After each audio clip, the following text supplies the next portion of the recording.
Okay, we're live now. Great, it's 11:59, so we're live a little bit ahead.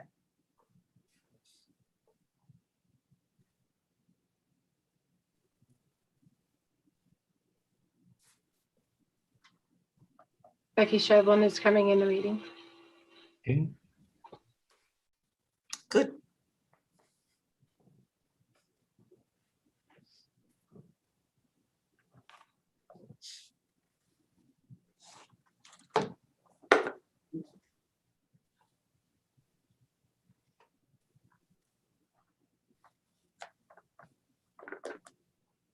Just waiting for 12 o'clock.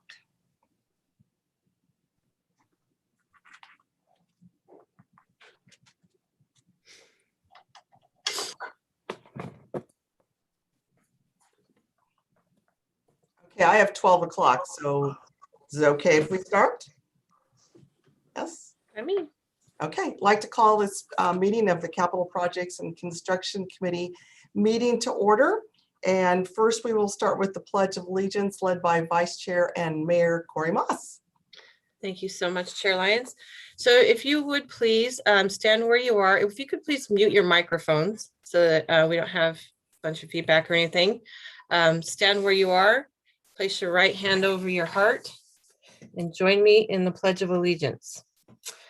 I pledge allegiance to the flag of the United States of America and to the republic for which it stands, one nation, under God, indivisible, with liberty and justice for all. Thank you, Vice Chair Moss. Eric, could we have roll call, please? Certainly, Chair. At this time, please turn your microphone on. Chair Nancy Lyons, I'm here. Vice Chair Corey Moss, Here, Supervisor Catherine Barker, Here. Member Becky Shevlin, Here. Member Diana Mahmood, Member Maria Morales, Here. Member Scarlett Peralta, she is absent today. Member Susan Jakubowski, here, Member Tim Habern, and Member Tim Sandoval. Here. Chair Lyons, we have a quorum. Thank you. And I think that text I got must have been from Tim Hepburn telling me he was going to be late, just by process of elimination there. Okay, it is time for public comment. This is the opportunity for public to submit comments. Are there any public comments that have been received? Chair Lyons, we did not receive any public comments. Do we ask for public comments live also or not?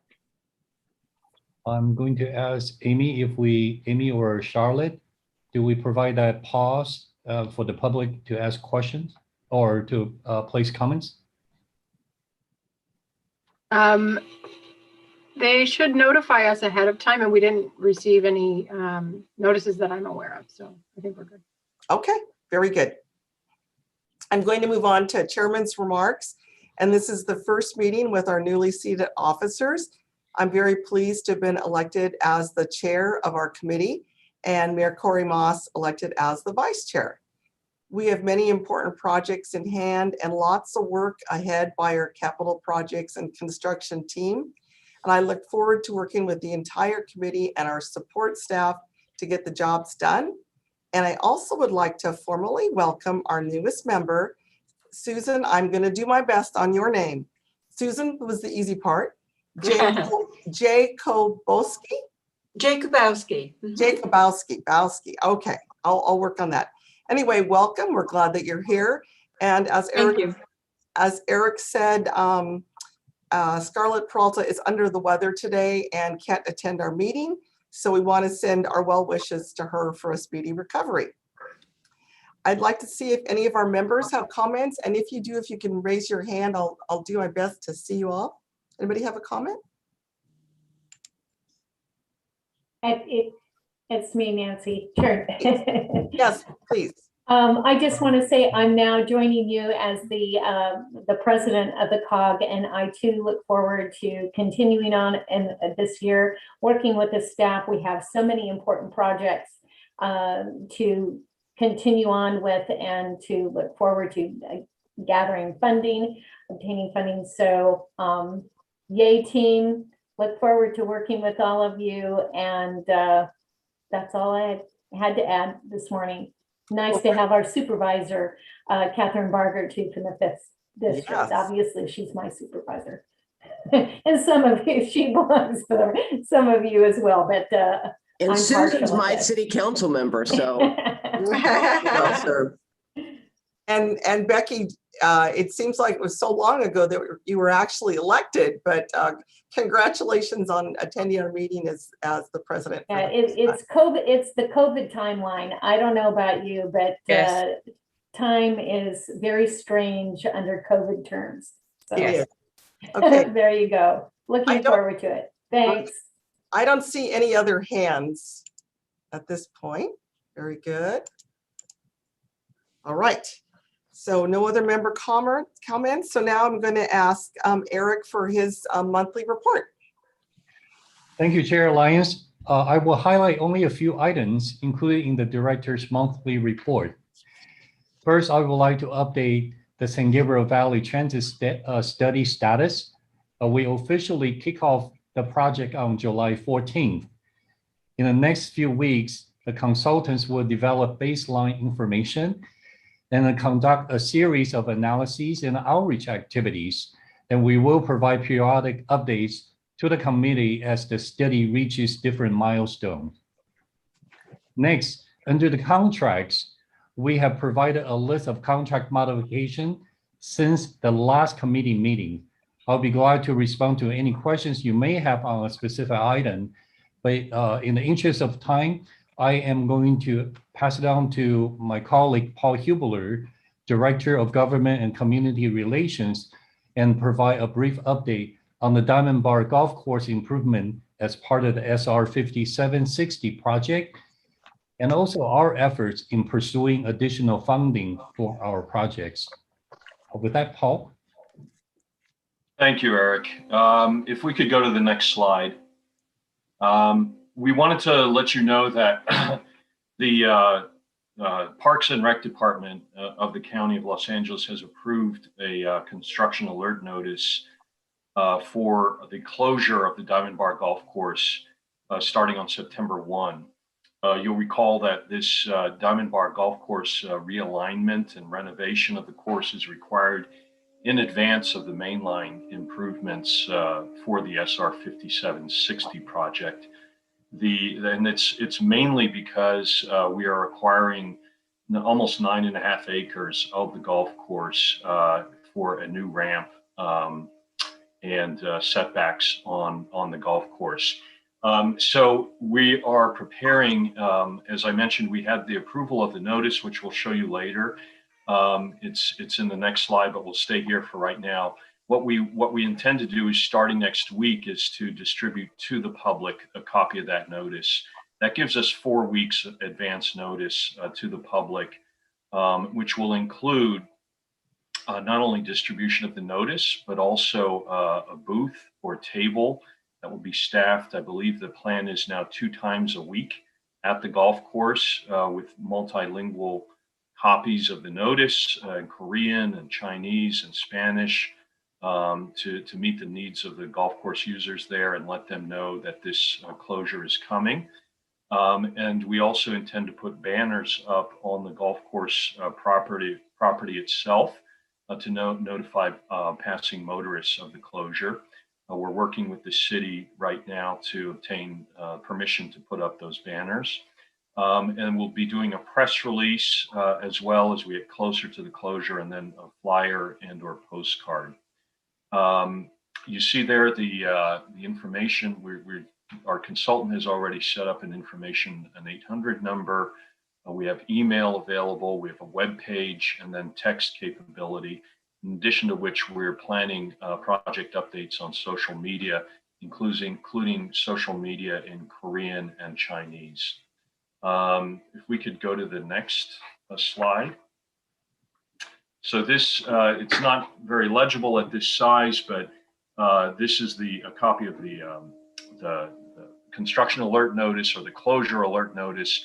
And that map identifies other golf courses, alternate golf courses that are operated by the county in the vicinity so that golfers can go and patronize other courses while this one is closed for 17 months.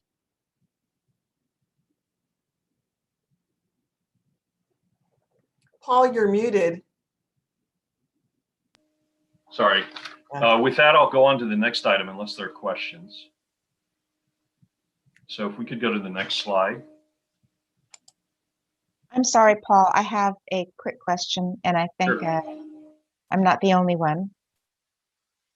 So Susan, if you want to go first, you had your hand raised. Oh, thank you, Diana. Although it doesn't affect us directly, may I ask what the plan is for the staff currently employed at the golf course during that period? So we have a separate agreement in place with the county that's intended to compensate them for the loss of revenues during the closure period. My understanding is the county staff directly will remain in place. There's still going to be maintenance that's required to keep the golf course green during this period of closure. So that staff will remain in place.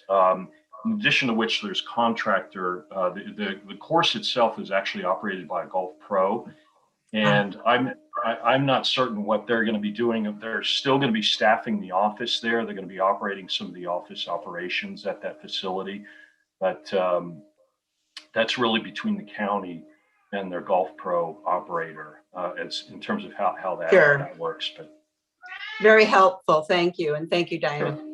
Sure. So my question is similar to Susan's. I was wondering about the status of the agreement with the county.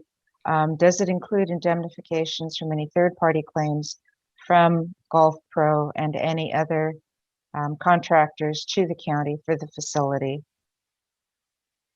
I'm not familiar with the agreement. Maybe our legal counsel or Eric could comment. Yes, this is David DeBerry, General Counsel. And yes, Diana, we did include that language.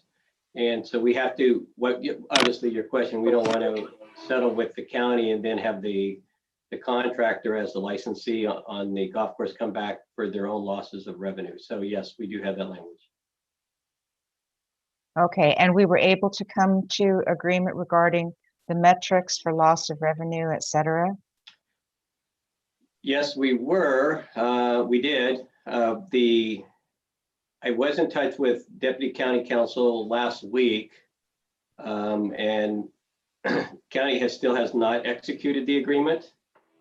So we're still waiting for that, but we did reach an agreement on the metrics, but there is still, my last recollection, and maybe Eric, you can weigh in on this.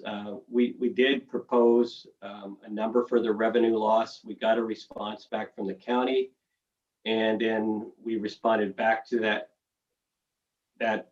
to the county's response, explaining in more detail how we arrived at our revenue, or how our appraiser did, our goodwill appraiser anyway. So I don't think we have heard back from the county since that time, at least on that particular item.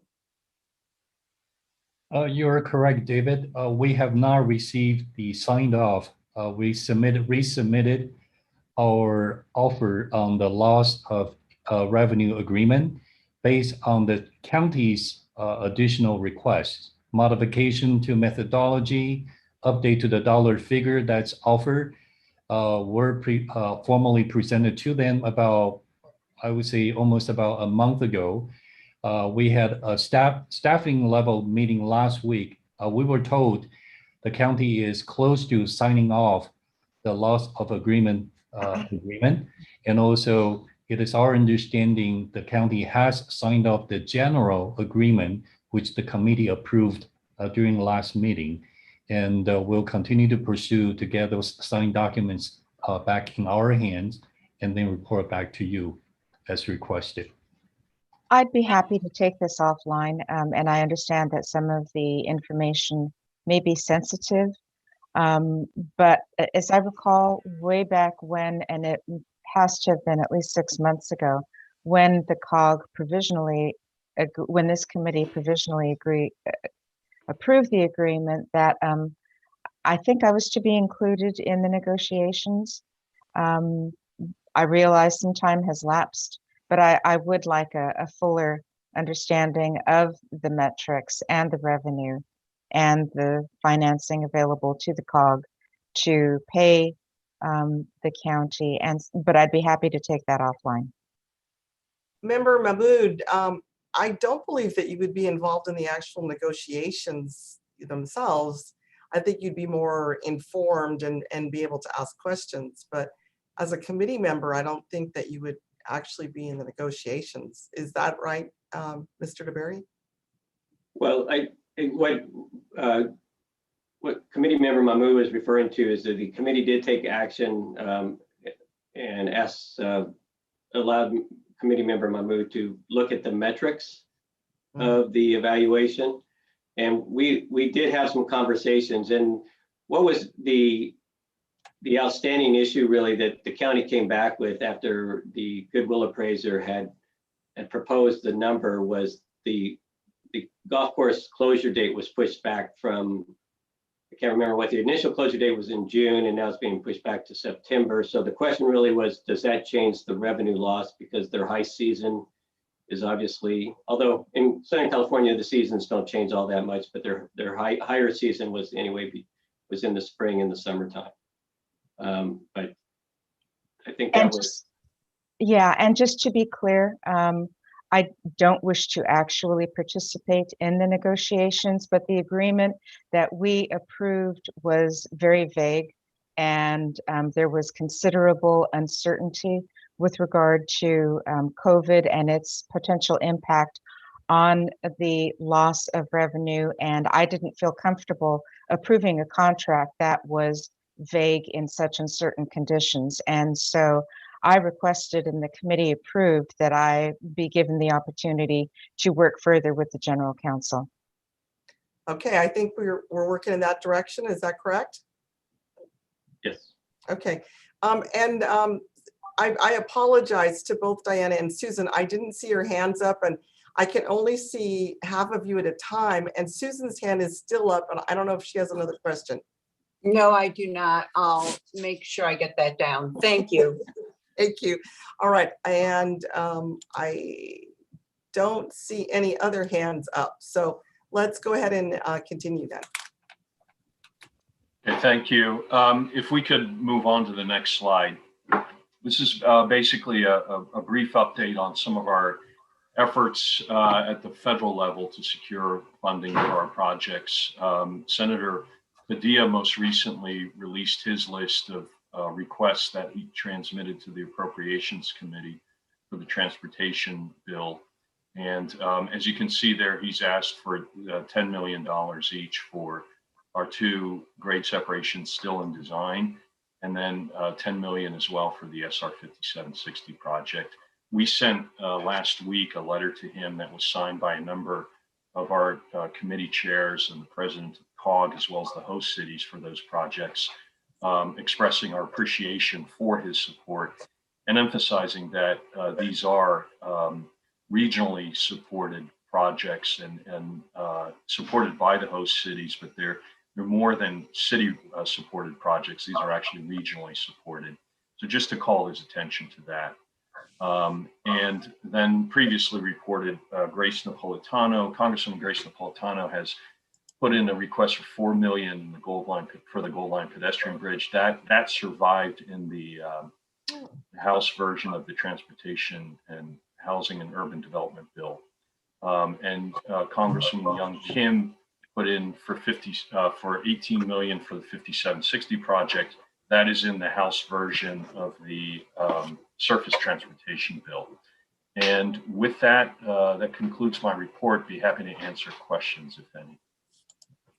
Are there additional questions for Paul?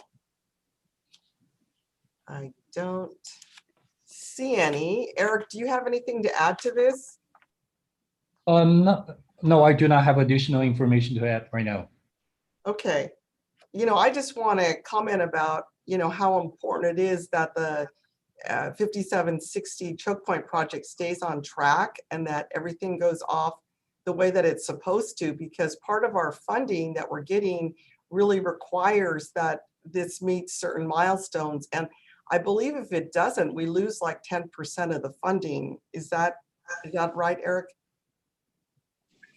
Oh, Yeah, that's correct. That's the federal grant funds. The infra grant will require the agreement between Metro and the US DOT will require that up to 10% of the grant funds be relinquished if we don't meet construction milestones. Right. So it's really critical that, we push forward on this. Even a month's delay, could cost us. So thank you for all your hard work.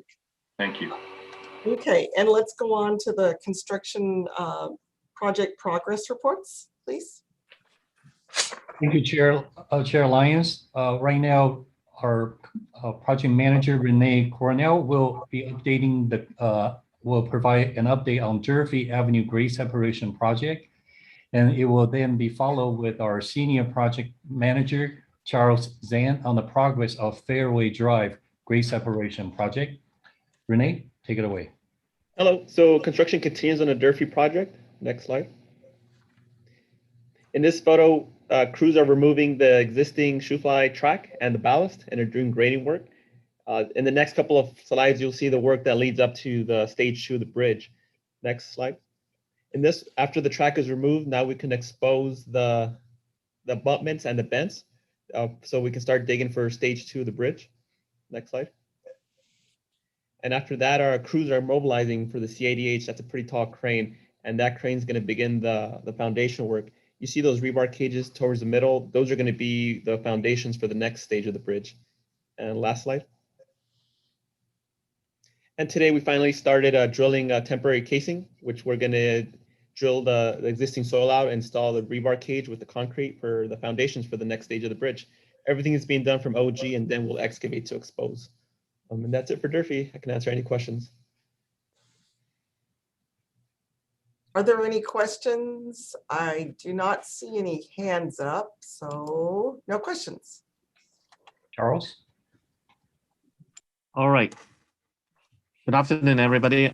Fairway project is moving again. Next slide, please. There are two major activities for the last month. One is the activity happened within the UP right-of-way. The picture on the left is what we've shown you last time. We clear up all the spur track and then the shoe fly and the ballast and everything. So it's all cleaned up. So the next activity, which is currently going on, is we are doing the soil stabilization. The machine that you've seen on the right-hand side of this slide is actually the auger and a grout mixing combined. So what they did is they drilled a hole 20 to 30 feet deep, and then they put cement mixed into the hole to make we call it a grouted pier. So we do a lot of those along the north side of the UP right-of-way to stabilize the soil so we can build retaining wall on top. Next, please. And then this is the, you are standing at the north side of the UP right-of-way looking to the north. This is the north half of the Fairway Drive. So last month we reported that we did the lime treatment. So when the lime treatment process is done, the machine on the left, it's basically come back and re-scarify the area, and then we recompact the area and build the firmer base. Next one, please. And then we last week we started paving the business parkway. So the picture on the left-hand side is showing the contractors laying the geofabrics on the ground, and then we put the base material on top of it. So that geofabric is used to as a moisture barrier. Next one, please. Yep. See, you see the yellow and the black. So those are the moisture barrier and the geofabric, which is a additional reinforcement to make the base, because we have a clay situation throughout the whole entire city.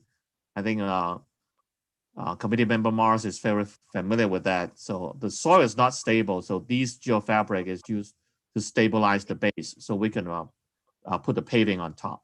Next one, please.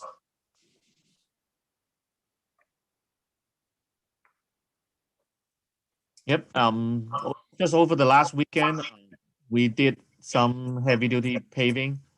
So we started kind of like before dawn, and then we pour concrete on the area on the south side of Business Parkway, and for that within the project limit.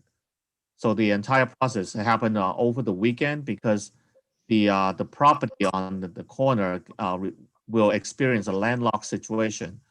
So they are very accommodating. They reshuffle their loading and business schedules to free up the Thursday, Friday, and Saturday for us, so we could finish the work. Next one, please. I'm happy to report that as of Sunday, we finished the work. So this is a quick summary. We start the paving on Friday at 4 a.m. We completed our work by Saturday morning at 11 a.m. And we open up for local access, which is to that business owner, Sunday afternoon at 4. A total of 360 cubic yards of concrete in 2 days, equivalent to about 7,680 square feet of 15-inch thick concrete. Those are the high oil mixed concrete, which we can put traffic on in less than 24 hours. So that's concluded our activity.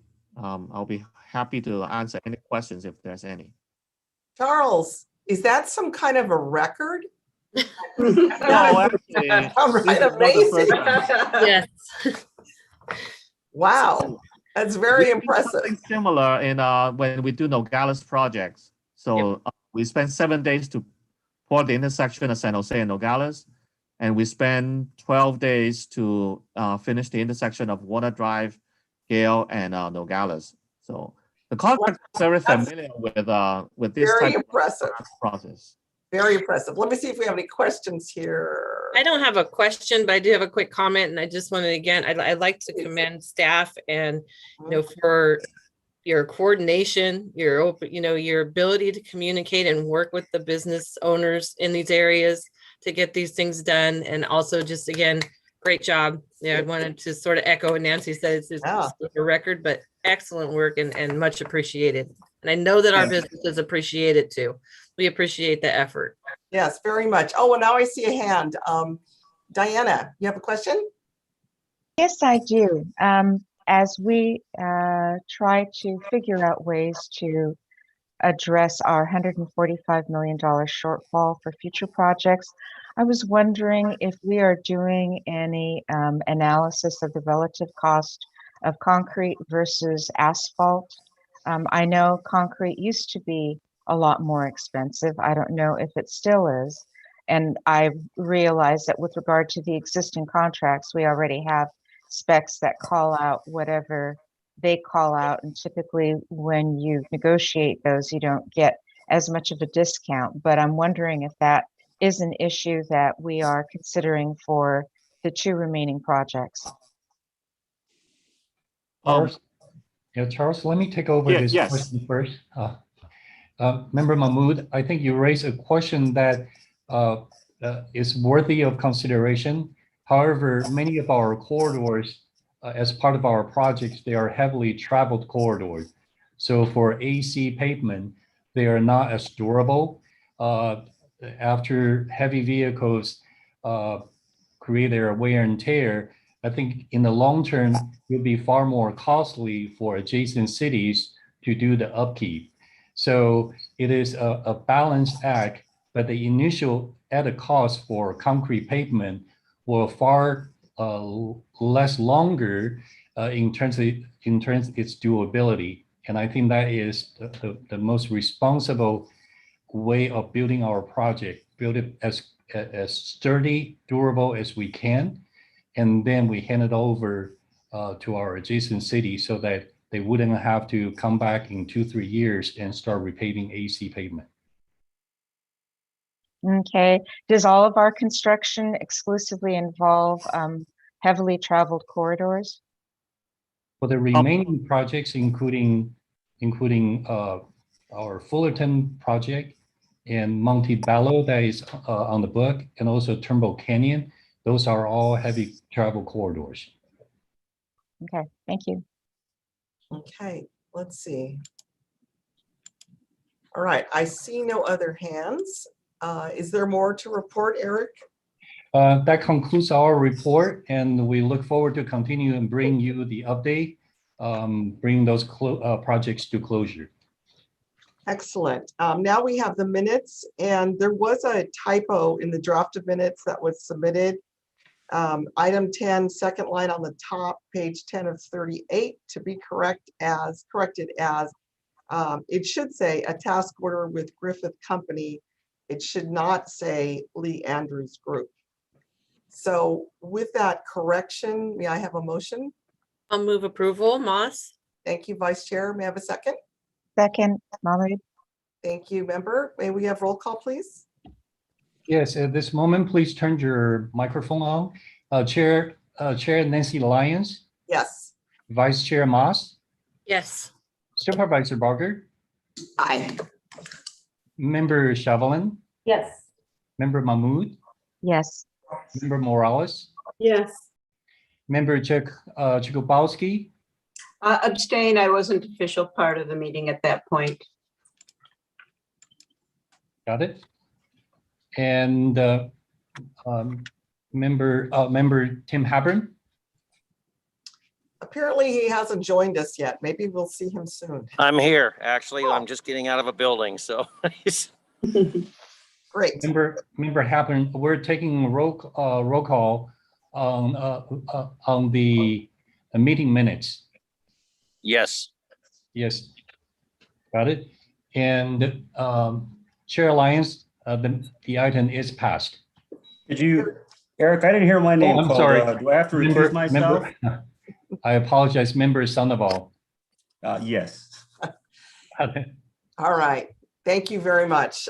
We will go on to item 9, the approval to receive and file the quarterly project progress reports, please, Eric. Thank you, Chair Lyons. Charlotte, would you please advance to the next slide? I am pleased to present the fourth quarter update on our capital projects with the following slides. And I'm going to begin with Durfee project, and which, next slide, please.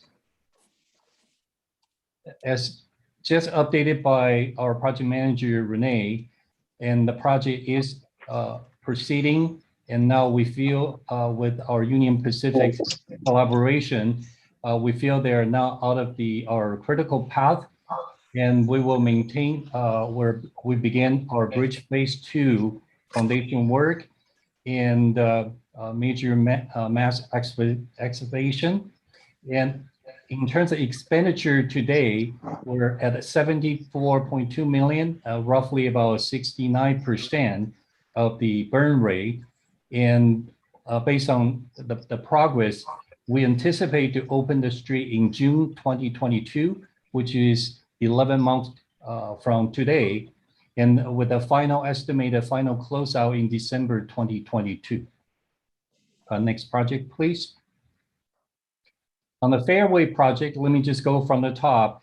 The estimated overall project is $240.8 million, and the based on Charles' previous report, we're proceeding with some very critical and critical construction activities at this moment, and we're also picking up our speed after Union Pacific completed their work.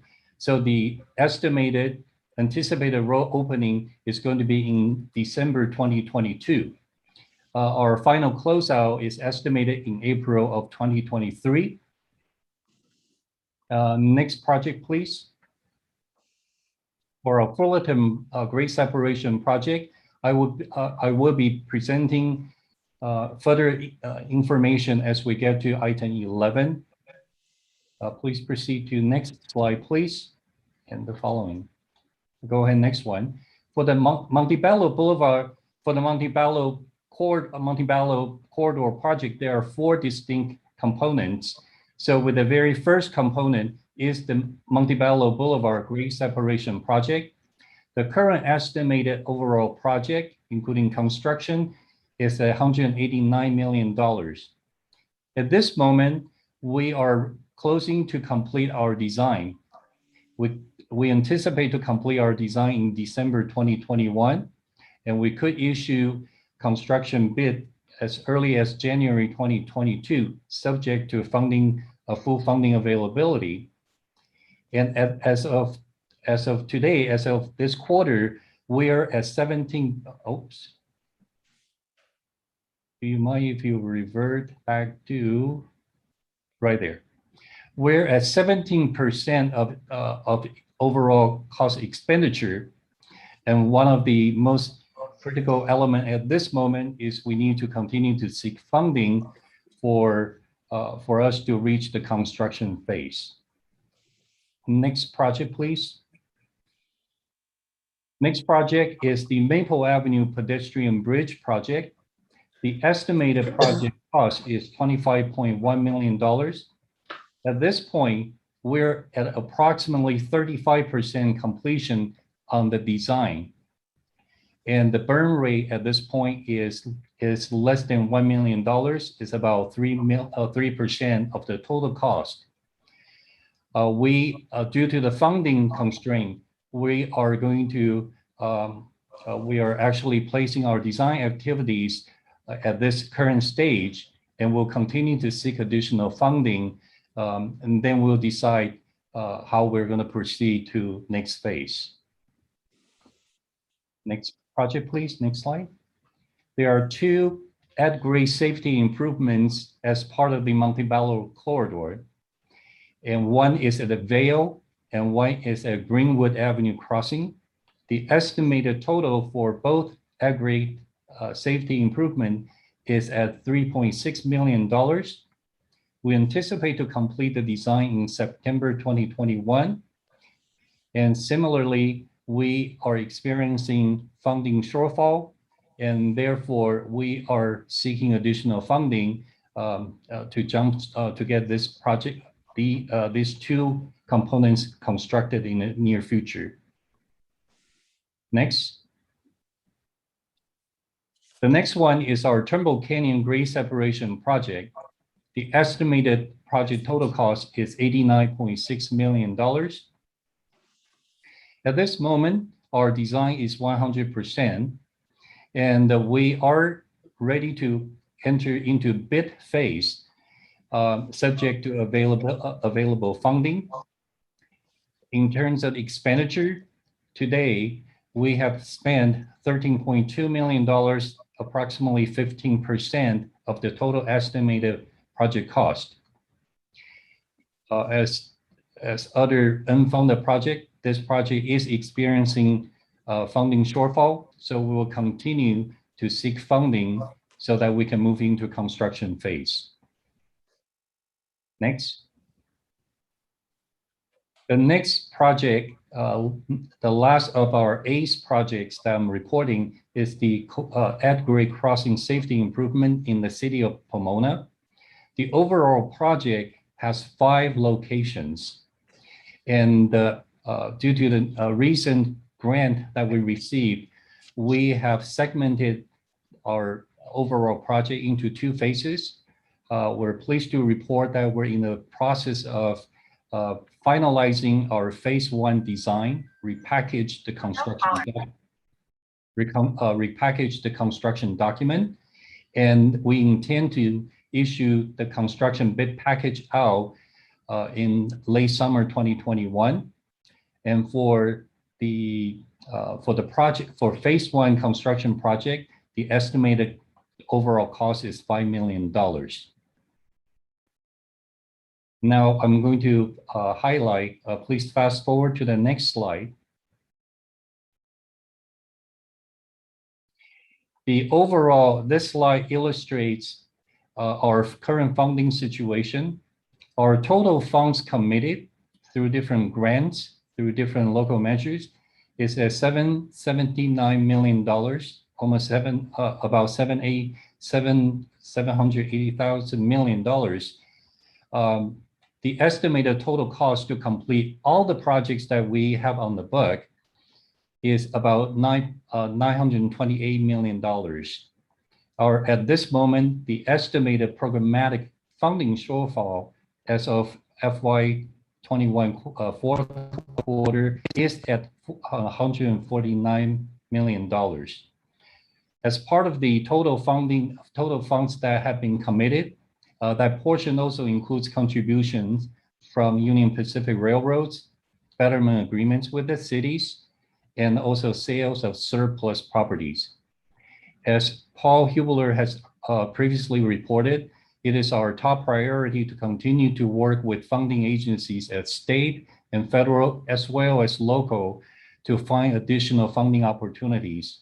We will also look into potential bonding opportunities so that we can complete our entire funding necessary to complete these construction ACE projects.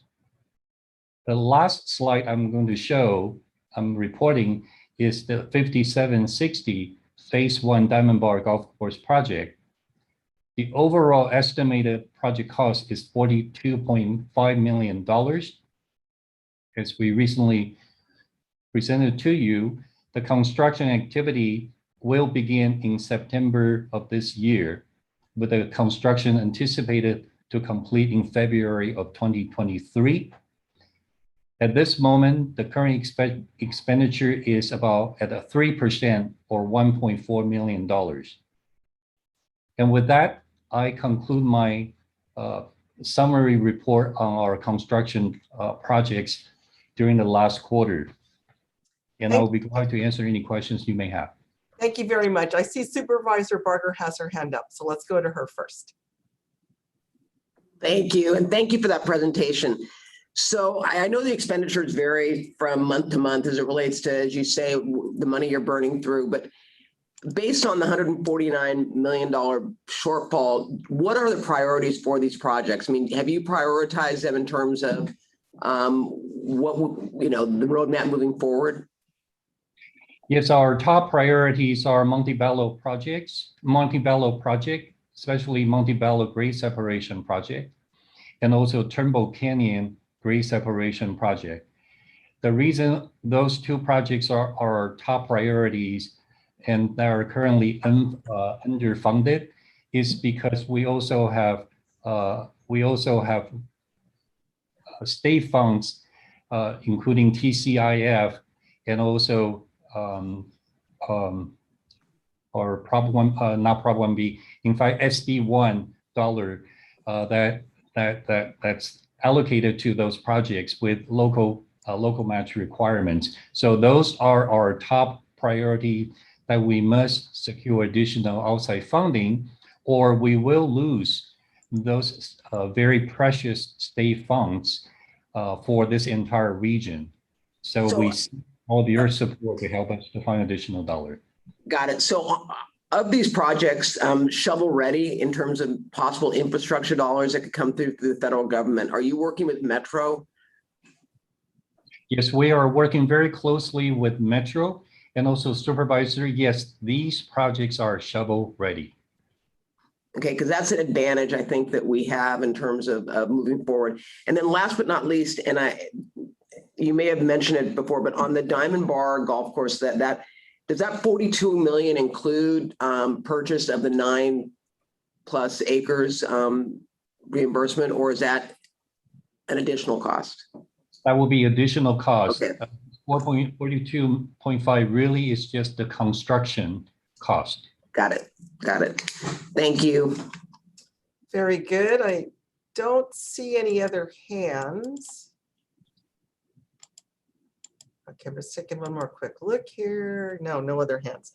All righty, so I think we're ready then to go on to item number 10, please, Eric. Great.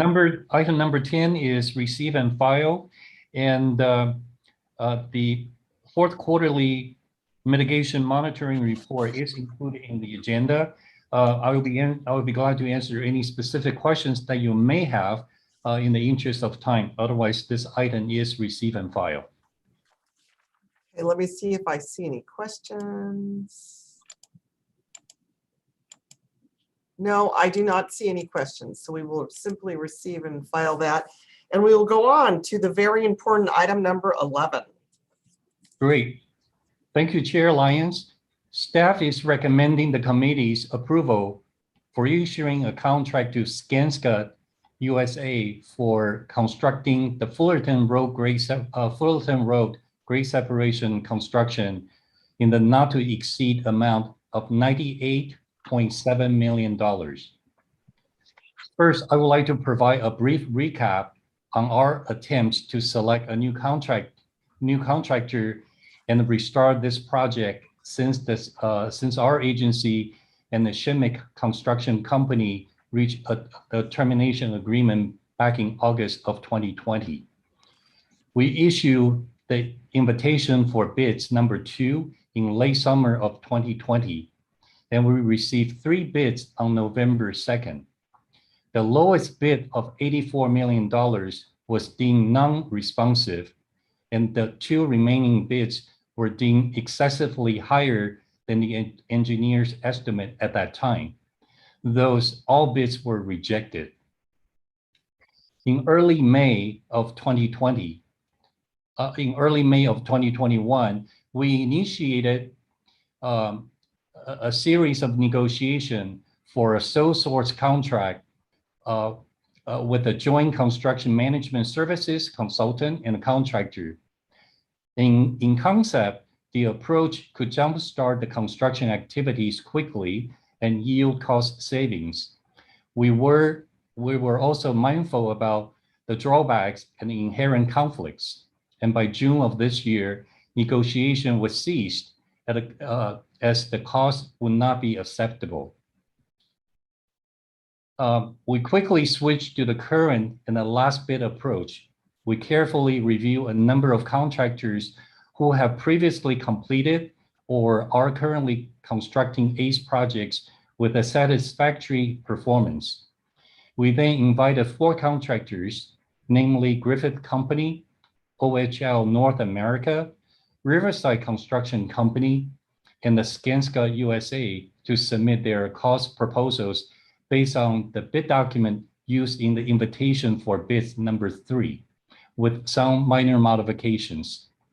As shown in the staff report, all 4 invited contractors submitted complete and workable cost proposals.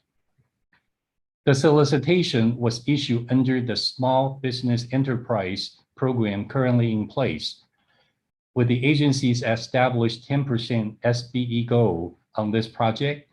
Skanska is committed to meet or exceed the 10% SBE goal through the life of the contract. Should the committee approve the recommended contract award for the amount of $98.7 million, an additional 10% of contingency allowance not to exceed $9.87 million will be set aside to cover unexpected expenses or costs due to owner-initiated or owner-directed changes. After the committee's approval, staff plans to issue a limited notice to proceed to Skanska USA so it can begin working on some pre-construction activities. We anticipate to issue the notice to proceed as early as September of this year for Skanska to mobilize its construction activities.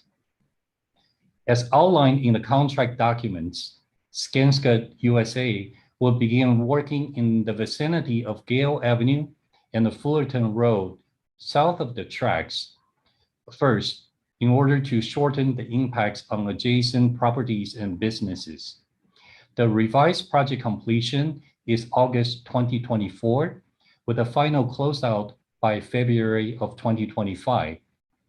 We are fully aware of the construction impact on local businesses, citizens, and traffic circulations, and we will continue to collaborate with the City of Industry and other stakeholders to maintain safe movements of traffic and also reduce the inconvenience on our community. And with that, lastly, I would like to thank Chair Lyons and Vice Chair Moss and their staff for visiting the project site last week. It has been a difficult situation for staff to restart the project. Your effort in understanding the project scope, challenges, and the plans moving forward truly is greatly appreciated. And that concludes my presentation and my recommendation. I will be glad to answer any questions you may have. Thank you very much, Eric. And I will say that looking at this picture, it looks like we're at some sort of comedy club because we're all laughing so hard. But it was really a good site visit. And we spent about, Vice Chair Moss and I spent like 2.5 hours there. And we saw the Jack in the Box that, you know, I believe we're paying about $10,000 a month to the owner of that property. Is that right? It's about $10,000 a month, just, you know, to do nothing. It's just empty. So we do have a very critical situation. Let me see who has a question on this.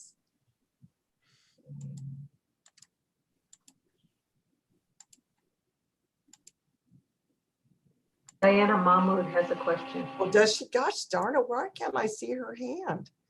Go ahead, Miss Mahmood.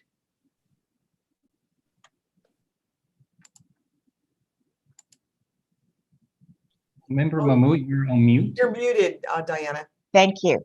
I discussed this project with Eric last week, and he described something that he did, which I thought was really smart, and that is we paid prospective bidders who responded to the mandatory pre-bid conference $10,000 to prepare their bids so that the bids that we got were better informed, so that we had a better and improved confidence that the contractors were really sharpening their pencil. And I thought that was creative and smart, and I'd like to compliment Eric on that. And I hope also that this validates my concern over just going with the joint venture of Berg and Griffiths. As you know, I strongly opposed that. Griffiths' bid was at least $10 million more, and I think this shows the continuing benefits of competitive bidding, even under the necessarily modified circumstances under which it took place here. So kudos to you, Eric, for shepherding this challenging project and getting it to the point that we may soon recommence construction. There is something that I did want to mention in member comments. I was just permitted in right as you were closing member comments, and that is, I think it was about 2 years ago that all of the committee members were invited to a tour, and unfortunately there was a mix-up, and I was a bit delayed, and you weren't notified, even though I had responded that I wanted to attend. And so now that COVID is on the wane, I'm hoping that we can schedule another tour for committee members, because there is really nothing like being at the project site, as the chair's comments just indicated. Thank you. Yeah, I would sincerely agree with that. And I would hope too, we could definitely have like one tour coming up in the next couple of months. I see member Susan J. Do you have a comment? Yes, very quick one. Thank you. I also commend you on the creative approach that it took to finally get a valid source. Did you, in making this, planning to make this award, review all that they are currently involved with and where they are on their other projects, and how the satisfaction has been? Yes, it was part of our consideration as we pivot after our previous attempt, as we pivot to receiving solid bids or cost proposal. We carefully examine all contractors, their past records and their current performance, and that is how we derive and derive to have a pool of 4 prospective contractors for this cost proposal. So that was part of our consideration. So I think what you are saying is that you are extremely pleased with where they are currently and how their costs are running on their projects. I think the response is we are pleased that contractors are doing what they are supposed to do, and we as the owner, we do our part. I think that's the best partnership, is that we go by the plan, go by the contract, and then when we're in a situation where little adjustments need to be made, parties are willing to be flexible. I think that is the ideal in constructing large infrastructure projects. They are very fluid out in the field. Our seasoned project manager, they work with the team, but there are always those give and take out in the field to make those decisions. And I think that's where we look forward to having the new contractor on board to have the same spirit that they have performed on our other projects in the past. And that is what we're looking forward to get a project completed, get it down, get a street opened up. Very comforting. Thank you. Very good. Next, we have Vice Chair Moss. You have a comment? Thank you, Chair. Yeah, first of all, I wanted to echo Member Mahmood's comments and also just commend staff on their ability to think outside the box on this one after all of the challenges that we have faced and trying to get this project back on track. And I wanted to thank you, Eric, for taking the time that you took for giving Chair Lyons and myself the 2.5+ hours out at the site and answering all of our questions. I know that when I was done that day, I was very reassured. I feel very good about staff working with City of Industry staff, with the businesses in the surrounding areas. And as you were saying, Eric, as far as the give and take, working out those kinds of details to continue to keep the project moving forward. And I thank you very much for that. And I want to thank everybody who was there. The project manager that day did a fabulous job of answering all of our questions and showing us, what was going to happen next and what the timeline was going to be. So I appreciate that. Thank you very much. Very good. We have Member Hepburn. Please go ahead. Well, I'm going to mirror basically and speak the same.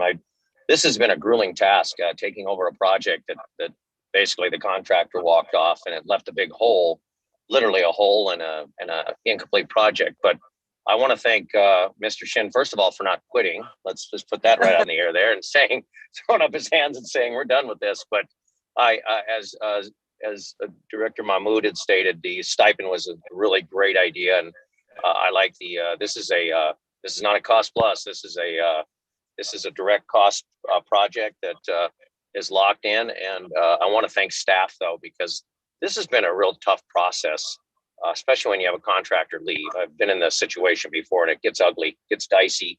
I think they handled it well. I think it was actually graceful moving through. And I appreciate all of the directors on the construction committee too, because I think as a focus, we all have our ideas, but at the end of the day, we have to get a contractor to complete this project, keep it under budget, but also complete this project so these people can go back to a normal life in that area there, and also continue on the great reputation that we have as an authority. And I truly am appreciative. It takes a lot of staff time. It takes a lot of our members' time to sift through this. Thank you to Director Mahmood and just for your insight on certain things that could be a trouble. And now we're in a good situation, and just get those people on that project and get this project underway. I want to just thank everybody. It's been great. And thank you, Chair Lyons. I do appreciate it. And thank you all. This was definitely a group decision and a group effort, and it took every bit of strength to put this together. But thank you all. Well, very good. And Member Hepburn, it sounds almost like you were about to make a motion. Were you about to make a motion with that long speech? We need Yes, a I'd like to make a motion. motion. I'd like to make a motion to approve. Yes. Thank you very I'll much. second Member it. Hubbard. Second by Vice Chair Moss. Please. Okay, yes, please. Okay, could we please have roll call? Certainly. At this moment, please turn your microphone on. Chair Lyons, Yes.